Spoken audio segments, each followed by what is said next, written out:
बाळको, હું ગોહિલ દેવીબેન આપણા હિન્દીના લેક્ચર 2માં આપનું હાર્દિક સ્વાગત કરું છું. કેમ છે બાળકો? મજામાં છો ને? આપણે હિન્દીનો પહેલો લેક્ચર છે એ કાવ્ય છે એનું પઠન કર્યું. તમે બધાએ ઘરે પુનરાવર્તન કર્યું હશે અને હવે આપણે આજે એક નવા જ વિષય, એક નવા જ टॉपिक સાથે આપણે મળીએ છીએ. हिंदी का दूसरा लेसन है बुढ़ी काकी और उसके लेखक है प्रेमचंद. आपको पता होगा कि आप सब अब अपनी पाठ्य पुस्तक है वह हाथ में ले लीजिए.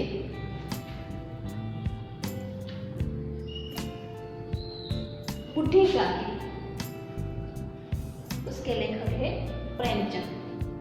उस पाठ के पात्र है बुढ़ी काकी, पंडित बुद्धिराम, बुद्धिराम की पत्नी रूपा, बुद्धिराम की बेटी लाडली, बुद्धिराम के 2 बेटे.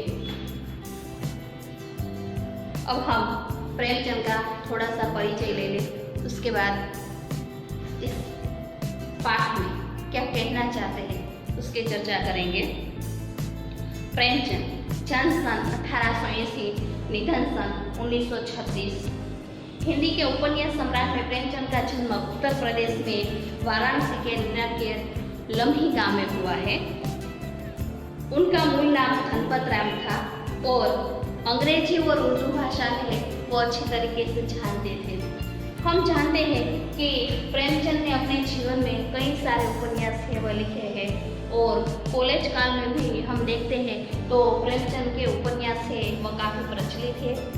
साथ ही साथ हम देखते हैं कि स्वाधीनता आंदोलन में भाग लेने के कारण उन्हें नौकरी छोड़ दी और स्वतंत्र लेखक की ओर वह मुड़ गए हैं. हिंदी ही नहीं बल्कि समग्र भारतीय साहित्य के एक महान व्यक्तित्व की तरह प्रेमचंद है वह दिखाई पड़ते हैं. अपनी आवाज़ जनता तक पहुंचाने के लिए उन्होंने उपन्यास, कहानियाँ, नाटक इत्यादि उन्हें लिखे हैं. उन्होंने अपनी भाषाओं से अनुवाद किए, निबंध लिखे, बालोपयोगी साहित्य भी रचा है. साथ साथ उनकी कुछ उपन्यास है जो उनके नाम मैं यहाँ पर बताती हूँ. गबन, वरदान, प्रतीक्षा, सेवा सदन, प्रेमाश्रय, रंगभूमि, कर्मभूमि, निर्मला, ये आदि उनके कई सारे उपन्यास हैं. उनमें से गोदान और निर्मला यह प्रसिद्ध उपन्यास है. मानसरोवर 8 भागों में प्रचलित है. प्रेम की हवेली, करबला और संग्राम के अनेक नाटक है. उसके साथ साथ कलम और तलवार और त्याग आदि उनके निबंध लेखन है.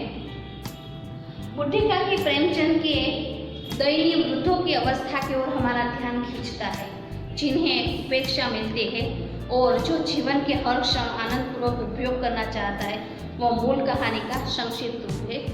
यहाँ पर अभी हम पाठ को पढ़ेंगे.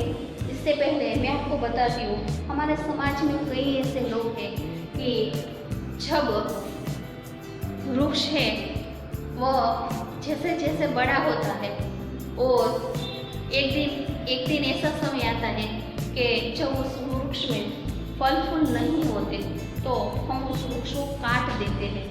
उसी तरह हमारे जीवन में भी हम देखते हैं कि बुढ़ापा है एक ऐसी चीज़ है जो बालक समान है. हम देखते हैं हमारे घर में हमारे मम्मी पापा या कोई भी आप देख लो बाहर के समाज में भी कि जो बुजुर्ग लोग हैं उनको कोई परवाह नहीं करता, उनसे कोई पूछता नहीं है. घर में जैसे सामान पड़ा रहता है उसी तरह हर एक घर के अंदर बुजुर्ग है वह पड़े रहते हैं. कई बार आप देखते हैं कि आपके घर मेहमान आएंगे तब वो है बोलेंगे कि हमें तो कोई पूछता नहीं है, हमें तो कोई गिनता घर में नहीं है, हमें तो कोई बुलाता नहीं है. तो आपको शर्मिंदगी महसूस होती है कि सबके सामने हमारी इज्जत है वह चली गई. पर आपको पता चलेगा कि यहाँ बुढ़ी काकी है वह पाठ में वृद्धों की क्या अहमियत है, वृद्धों की क्या अपेक्षा होती है. बुढ़ापा है वह बचपन जैसा होता है. जैसे छोटे बच्चे हैं छोटी छोटी चीज़ों पर शरारत करते हैं। अपनी जीत मनवाने के लिए वह रो पड़ते हैं, चीज़ें फेंक देते हैं। उसी तरह यहाँ बूढ़ी काकी खाने के लिए रो पड़ती है। उसे अपने जीवन में, सारे जीवन में खाने की लालसा है और यह खाने की लालसा किस हद तक जा सकती है वह हमें इस लेख में देखने को मिलेगी। यहाँ पर पात्र के तौर पर कौन कौन से है मैंने आपको बता दिया है। सबसे अहम पात्र यहाँ पर लाडली है, जो बुद्धिराम की लड़की है। दो लड़के हैं, दोनों शरारती है। उनकी पत्नी और बुद्धिराम दोनों हैं। वह बूढ़ी काकी की संपत्ति तो पा लेते हैं, पर उसे संपत्ति पाने के बाद जो उसकी सेवा करनी चाहिए वह सेवा वह कर पाते नहीं है। हम देखते हैं कि यहाँ बूढ़ी काकी है, उसका बेटा और उसका पति वो गुजर जाता है, उसका अवसान हो जाता है और अपनी सारी संपत्ति वह अपने भतीजे बुद्धिराम के उसके नाम कर देते हैं, इस वजह से कि वह उसे उसका बुढ़ापा पालेगा। और संपत्ति आने के बाद बुद्धिराम है वह उनकी इच्छाएं है वह पूर्ण नहीं कर पाता और बात बात में एक कमरे में उसे रख देता है, उसे कुछ पूछता नहीं है और उसकी जो सेवा करनी चाहिए वह नहीं कर पाता। आप देखते हैं कि हमारे समाज में पहले कभी वृद्धाश्रम नहीं था और आज हमारे समाज में वृद्धाश्रम में जगह नहीं है। इतने लोग ऐसे हैं कि अपने माँ बाप को घर में नहीं रखते और घर से निकाल देते हैं। और वृद्धाश्रम है वह एक ऐसी चीज़ है जहाँ बुढ़ापा है वहाँ वह आराम से कर सकता है। आपने थोड़ी दिन पहले न्यूज़पेपर में पढ़ा होगा कि एक माँ है वह वृद्धाश्रम में है, उनके 3 बेटे हैं और तीनों बेटे हैं वह बीमार हैं, तो तीनों में से एक भी लड़का है वह माँ की देख रेख करने नहीं आता है। वृद्धाश्रम वालों ने उसे फ़ोन कर कर बताया, फिर भी वो बताते मर जाए तो ठीक है पर हम नहीं आएंगे।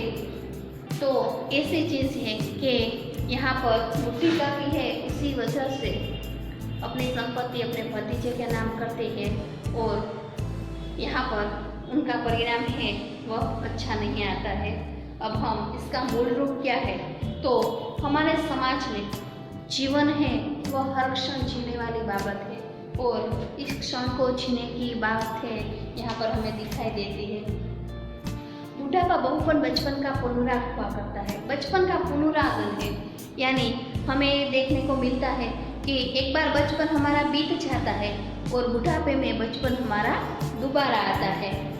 बूढ़ी काकी में जीभ के स्वाद के सिवा न और कोई चेष्टा शेष थी और न अन्य कष्टों की ओर आकर्षित करने का, रोने के अतिरिक्त और कोई दूसरा सहारा न था, क्योंकि छोटे बच्चे अपनी मांग पूरी करने के लिए बात बात में रोते हैं। उसी तरह यहाँ बूढ़ी काकी है वह भी बात बात में रोने के सिवा उसके पास दूसरा कोई सहारा न था।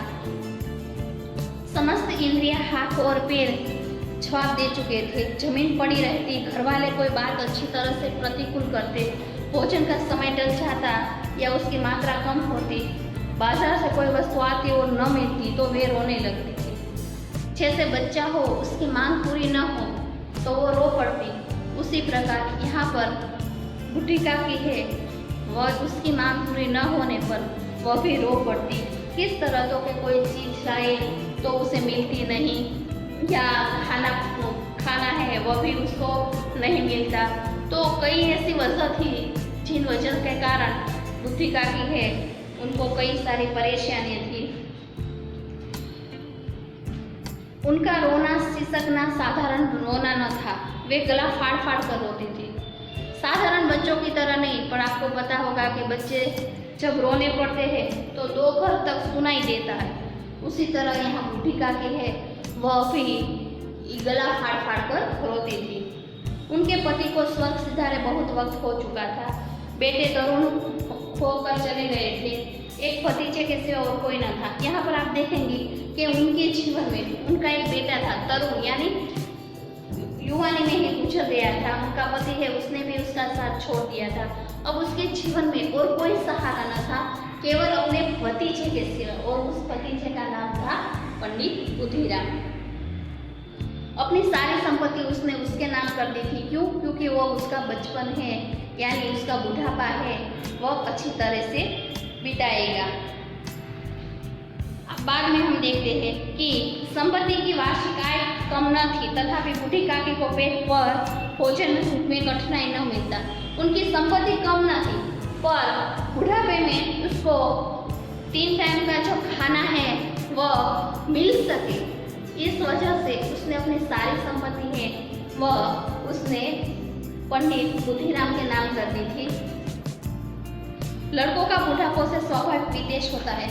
हमारे घर में हम देखते हैं कि बा हो, यानी दादा हो, दादी हो, तो वो हर एक चीज़ में हमें टोकते हैं।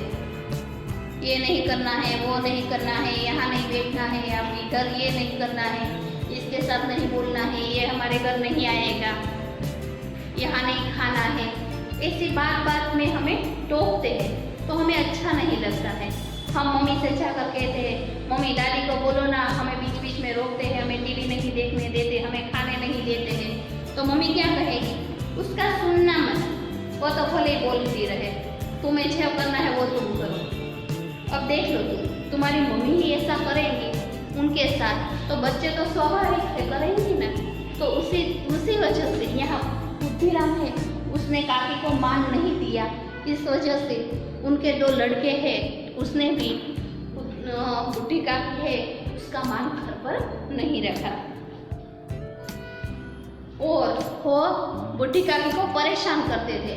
उसको बैठते हो तो उनके चुटकी खनते थे, मुंह में पानी रखकर उस पर कुल्ली करते थे, और चीख कर मारकर भाग जाते थे। और बुढ़ी काकी है वो खाने के अतिरिक्त और कोई समय रोती नहीं थी, अतः संताप और आर्तनाद पर उनका ध्यान नहीं होता।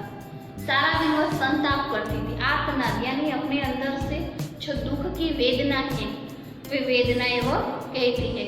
आप कभी तो भी 10वीं कक्षा में हो और आप जब थोड़े बड़े हो तो आपको जब ख्याल आए तो आप एक बार वृद्धाश्रम जाकर आना, आपको पता चलेगा कि कितने ऐसे लोग हैं, आपको देखकर खुश हो जाएंगे।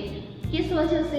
उसको अच्छा लगेगा कि भाई मेरे लड़के का लड़का इतना है, कभी यहाँ आया नहीं है, उसको भी बहुत अच्छा लगता है। आप उसकी बात सुने, वो अपने जीवन की कहानी कहेंगे कि हमने सारे जिंदगी इतना कमाया, बच्चों के लिए इतना रखा, ये रखा, आज हमारा समय है वो ऐसा आया। तो ऐसी बात है, ऐसा आत्मनाद है, वो काफी पर यहाँ विलाप करती है। आगे, संपूर्ण परिवार में यदि काकी की किसी का अनुराग था तो वह बुद्धिराम की छोटी लड़की लाडली थी। अनुराग यानी प्रेम। काकी को प्रेम था तो सारे परिवार में एक ही ऐसा व्यक्ति था कि जिसको प्रेम उस पर आता था, और वह थी लाडली। उनके अंदर काकी के प्रति अनहद अनुराग हुआ करता था। लाडली अपने दोनों भाइयों के डर के कारण जब कोई खाने की बात हो या अपने दोनों भाई उसे परेशान करते हो तो वह काकी के पास चली जाती थी और वहाँ आराम से वह अपना खाना है वह खाती थी।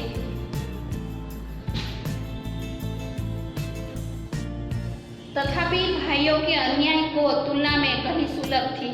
स्वार्थानुसार उन दोनों से सहानुभूति का आरोपण किया करती थी। जब अपने भाई परेशान करते थे तो अपने भाई से बचने के लिए वह लाडली है वह काकी के पास चली जाती थी। एक दिन रात का समय था। बुद्धिराम के द्वार पर सहनाई बज रही थी और गांव के बच्चों का झुंड विस्मय नेत्रों से गाने का रसास्वाद कर रहा था। एक दिन रात का समय है और उसी समय बुद्धिराम के घर पर आसपास गाना है वह सुनाई देता है। आज बुद्धिराम के बड़े लड़के मुखराम का तिलक आया था, यानी उस उसके बेटा है मुखड़ा, बड़ा लड़का, उसका तिलक था। उसी उत्सव में घर के भीतर स्त्रियां गा रही थी और रूपा मेहमानों के लिए भोजन का प्रबंध कर रही थी। जब उसके घर उत्सव था तो उसी उत्सव में उनकी पत्नी रूपा है वह सब मेहमानों के लिए खाने का प्रबंध है वह कर रही थी। भट्टियों में कढ़ाई चढ़ रही थी, एक में पूड़ियाँ कचौड़ियाँ निकल रही थी, एक बड़े पतीले में मसालेदार सब्जी पक रही थी। घी और मसालों की सुगंध चारों ओर फैली हुई थी। उत्सव होने के कारण वहाँ जो रसोई बन रही थी वह रसोई बहुत ही स्वादिष्ट थी और उसकी महक है चारों ओर है वह फैली हुई थी।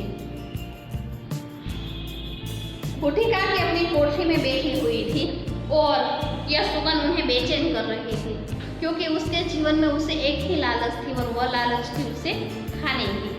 और यह खाने की जो सुगंध है वह अपनी कोठरी में बैठी बैठी उस सुगंध को वह महसूस कर रही थी।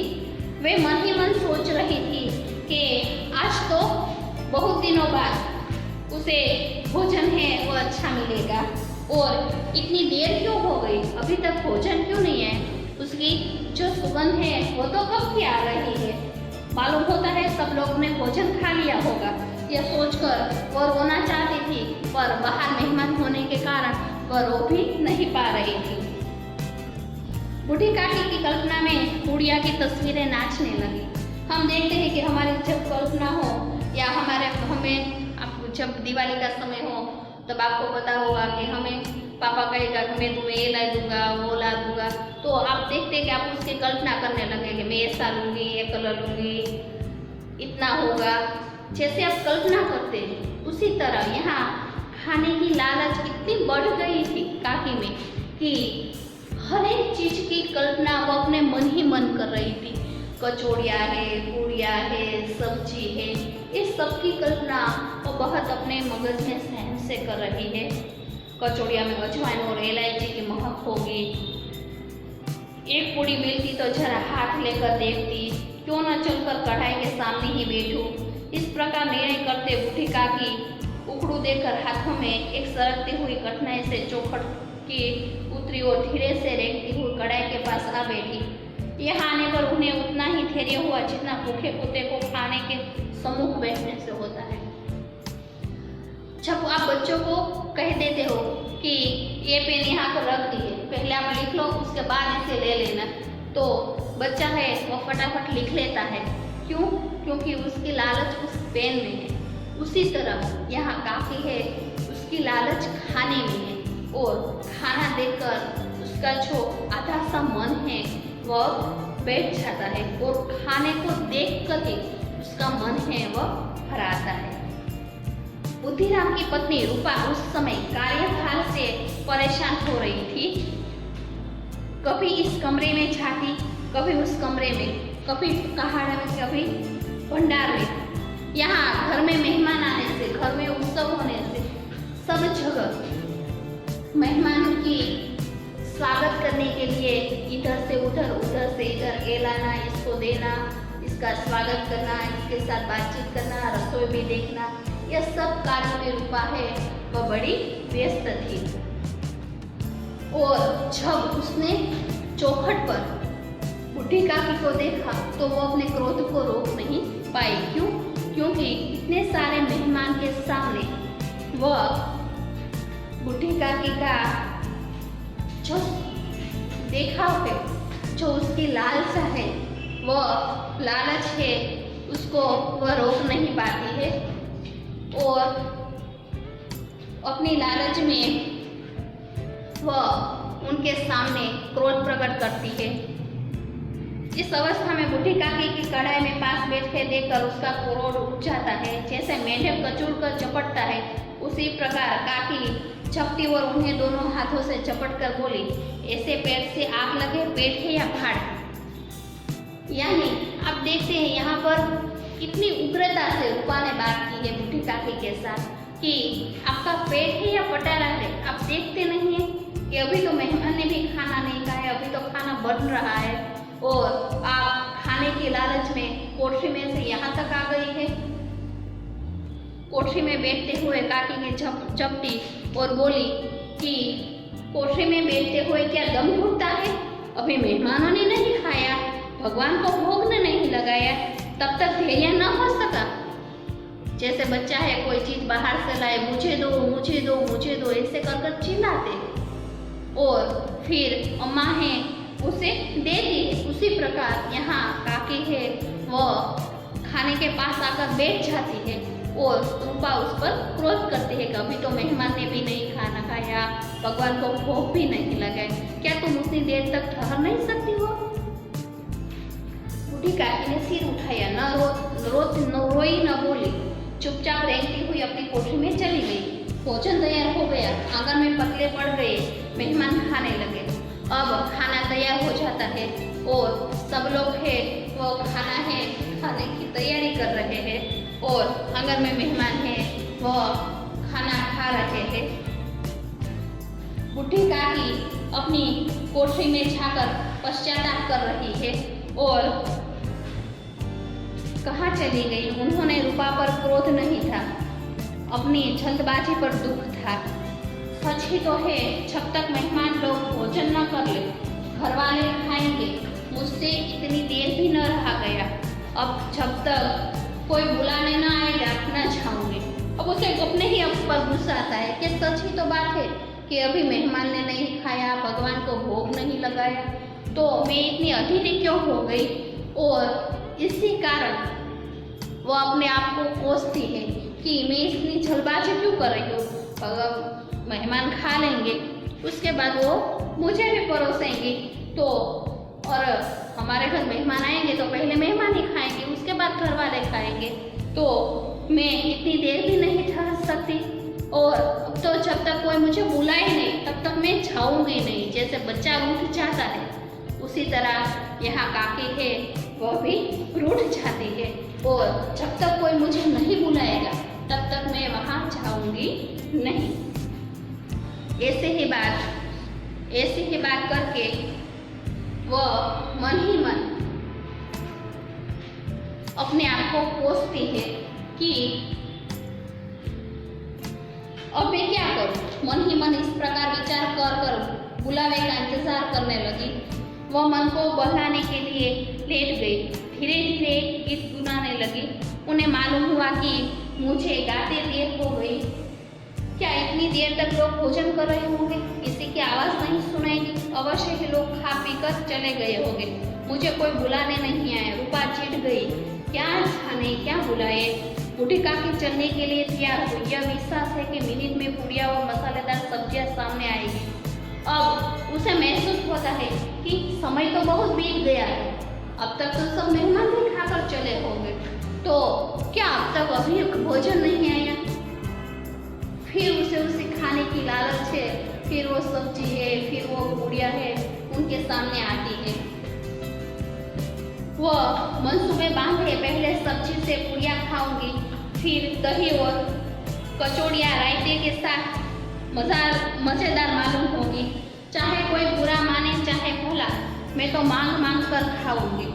कि कोई बुरा माने या भला, जैसे बच्चा कहता है और दो मुझे और चाहिए, उसी तरह आज तो मैं मन भर कर खाऊंगी। तो कचौड़ियाँ है, पूरियाँ है, सब्जी है, यह मैं बहुत सारी मन भर कर खाऊंगी। यही ना लोग कहेंगे कि इन्हें विचार नहीं, कहाँ करे, इतने दिन के बाद पूरियाँ मिल रही है तो मुँह जूठा करे, थोड़ा ही उठ जाएंगे।